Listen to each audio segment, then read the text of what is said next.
Со околу 50.000 инспекцијски контроли, Агенцијата за храна и ветеринарство ја заврши 2021 година. Првиот човек на оваа институција, Николче Бачовски, вели дека освен контроли, изречени се и санкции за непочитување на законите и прописите поврзани со заштита и безбедност на храната.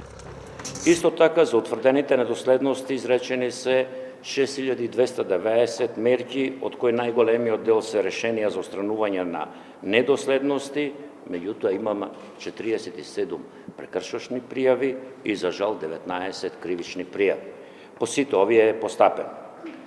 Исто така морам да истакнам дека небезбедната храна која како потенцијал можеше да дојде во контакт со нашите потрошувачи е уништена, односно инспекторите подништиле над 15 тони храна, а самите оператори по налог на нашите инспектори уништиле 23 тони небезбедна храна.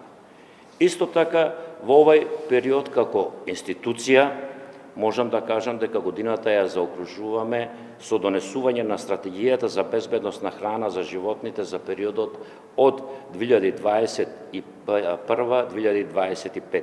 Ова стратегија за безбедност на храна и храна за животни е документ со кој се дефинираат правците за развој на националниот систем за безбедност на храна и храна за животни во наредниот 5-годишен период.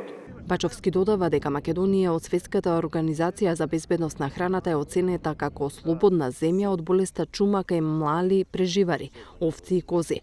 Со самото тоа, Македонија е во предност за слободен извоз на производи од ситниот добиток во европските и светските пазари.